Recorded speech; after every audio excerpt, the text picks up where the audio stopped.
Hello, everyone.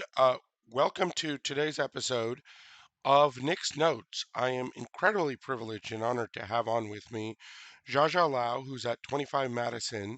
It's an early stage venture fund in New York that invests in a number of great health tech companies. And prior to that, I first met her when she was at uh, early stage investor Headline Ventures and led deals in companies such as LME, AirVet, TinyCare, and much more. She's been at Clover and Google. She's been at TikTok, and she originally studied molecular biology at Yale University, where she also played the cello. And I don't think she's going to play the cello for us today, but I think that's pretty cool. Welcome, Jaja, to the program. Thanks, Nick. Thanks for having me. This is really exciting. It's really great to have you and have you share your perspective. So let's jump right into the good stuff. You're a seed stage health tech investor. You look at a lot of deals. Uh, what are you seeing sort of now versus a year ago? Sort of economic climate has changed. We sort of think we're in a post-pandemic environment um, versus being in the thick of it. What are you seeing that's different now versus a year ago?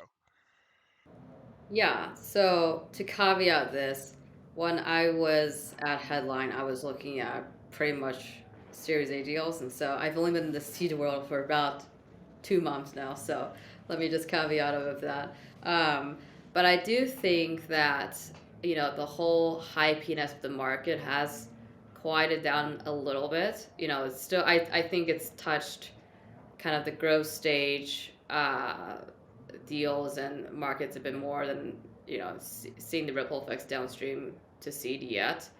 But so we're seeing some of that. It's, a little quieter, slower paced now compared to where it was like a year ago.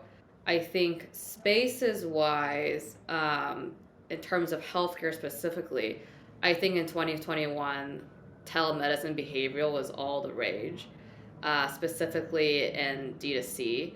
And this is probably because of the big rounds that companies like LME and Cerebral and Headway, Bryline were getting. And so, I think a lot of people started to pour money across many subspecialties of behavioral mental health. I think we were also deep in the trenches of COVID a year ago. So having care be 100% virtual was very top of mind for people, which actually isn't a bad thing for behavioral mental health because it probably is the only specialty of medicine that doesn't require any kind of real physical examination. So the discrepancy in care quality between in-person and virtual is actually probably the smallest. So that was 2021, big year for behavioral and mental health. Nowadays, I would say I'm seeing a lot more activity in kind of the holistic, complementary, alternative medicine space, however you want to define it. A lot of, especially, I don't know, in the past quarter or so, um, seed and Series A wise. It's really accelerated, I think, with millennials and Gen Zs shying away from traditional Western medicine and the culture of, pill popping and all of that.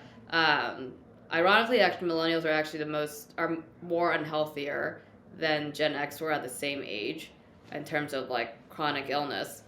However, millennials are also more skeptical of traditional medicine, so maybe that's why we're seeing I'm seeing this wave of kind of seed Series A startups in this space. Um, so yeah, I think that's kind of like spaces wise and trends what I'm seeing today versus like a year ago. And I also think generally in healthcare, um, I'm also seeing fewer verticalized plays. And instead, it seems like companies, both B2C and B2B, are focused on more horizontal plays. I This might be because we have just literally inundated the market of every single vertical play over the past 5-ish years. But that's also something I've noticed. Well, first of all, I agree with in those observations, right? In that, how many different vertical plays how narrow can we make the slices? Some of the hype coming out of the market as an entrepreneur, I think, is actually a good thing because only better companies are going to get funded now. One of the challenges that I think, and would love to know your perspective as an earlier stage investor, whether it's seed now or Series A at headline. But you know, companies have gotten private valuations last year that were amazing, right? Incredible, outrageous. The one I always use is Hinge Health at $6 billion, right? Is Hinge Health worth more than Clover, Alignment, Talkspace, and this other whatever else put together, right? Something has to give here because I'm talking to late stage investors, people I know, who are just, why would we invest in a private company where there's no liquidity when we can make investments in a public company, help turn it around and make a quicker 2, 3, 4x return, right? So how does this all play out? Does the market get a lot more difficult? Do some of the non-viable companies need to go away? How does this sort of shake out with falling market caps here, high valuations and flush companies here, and early stage companies over here? Yeah. Um, I think that, I mean, I mentioned this a little bit earlier, but we are seeing a bit of a slowdown, tiny bit, at the seed series A stage these days. People are back to doing more diligence. People are back to taking more time during the processes, at least from what I'm seeing. And I think it's generally a good thing. People VCs are doing more diligence compared to, like a year ago. I think it'll end up normalizing in a few months, probably later this year, and then valuations will basically have a reset. I think at the early stage, I think we're already seeing a lot more, coming down to earth on the growth stage side of things, but it's going to have that ripple effect down to early stage later this year, is my guess.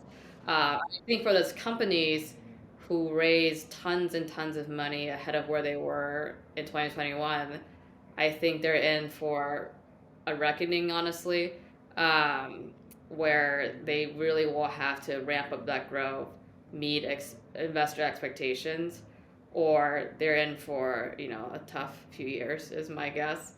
I think also we'll see a lot more M&A as a result. Of it just if you can't again, it's like what you're saying. If you're not meeting these expectations, like how else are your investors going to see that liquidation?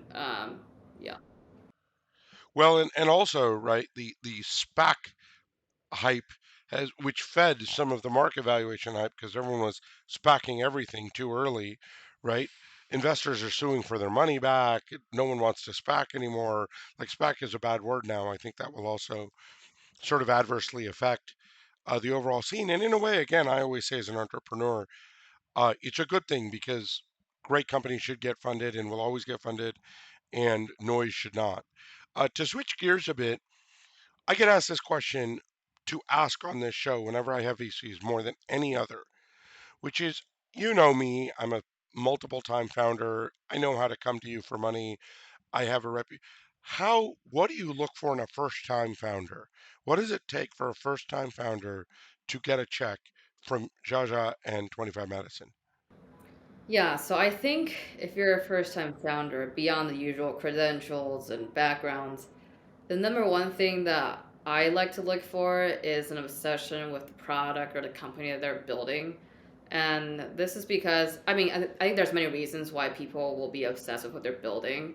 It might be that they've had a really big and impactful personal experience of that space or that product. It might be because, their family has spent decades and decades in this space, so they have a unique angle into what they're building, or it might just because they have in their previous job they had this huge pain point and it just really gnawed away at their soul or something in their past job. So I think having this obsession with this specific problem that you're solving is really important because it keeps the founders and the people in the game even when times get tough later on, which inevitably it will at some point.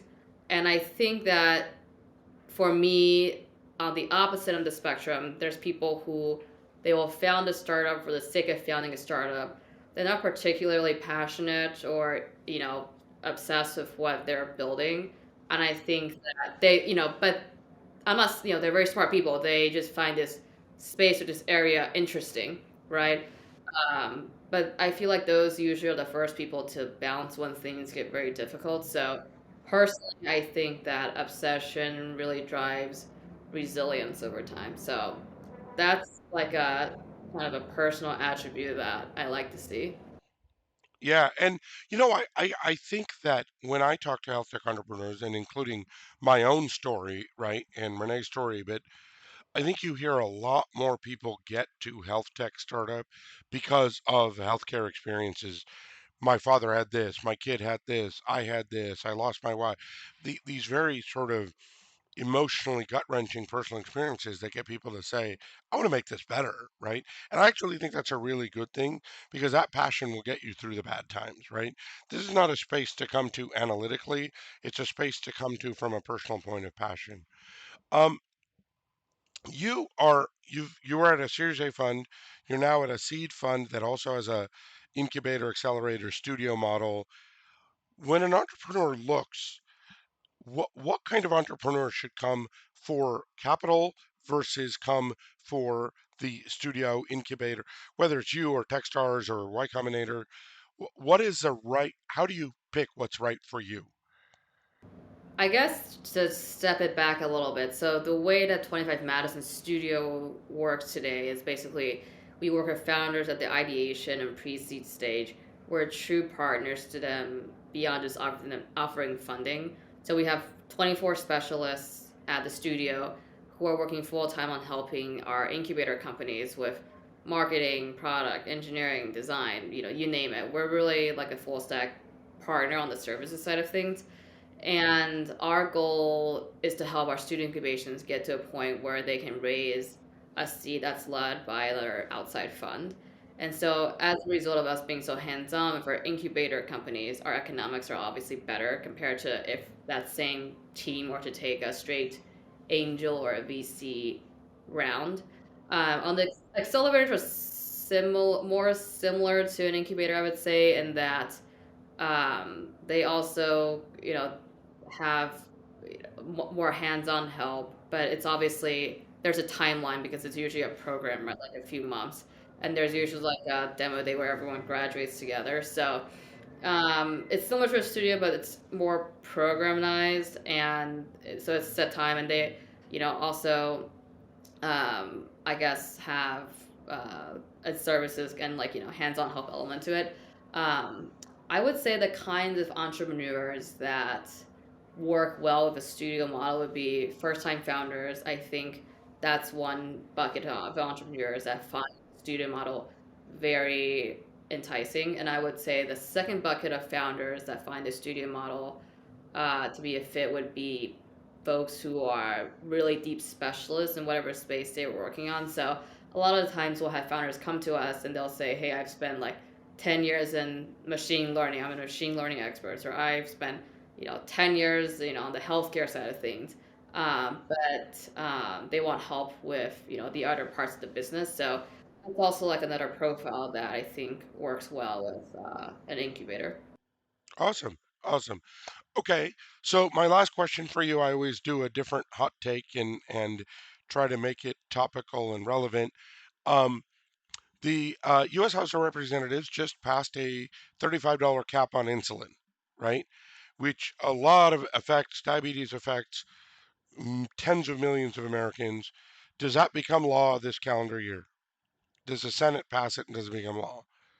Yeah, I think that it does become law. Maybe not this calendar year. I really, background. I have no background in politics, so, but I think that if you look across, both Republicans and Democrats, it seems like both parties have some kind of vested interest to have this cap being passed. I've heard a little bit about it, so, and it's one of these.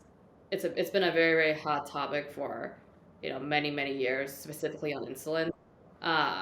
And I think that it seems like, from both sides of the fence, they both Republicans and Democrats are both interested in having this pass. Like I don't see why not, really. I agree with you, and I think it's something that will help people across the political spectrum. It's hard to say why you're on the other side of this in an election year, which is why I'm hopeful that it passes for the millions of diabetics out there. Anyways, Jaja, it was awesome to have you on the program. She's Jaja Liao at 25 Madison. You'd be lucky to have her as an investor in your company. And thank you so much for taking the time to be on the program. No, thank you, Nick. Thank you.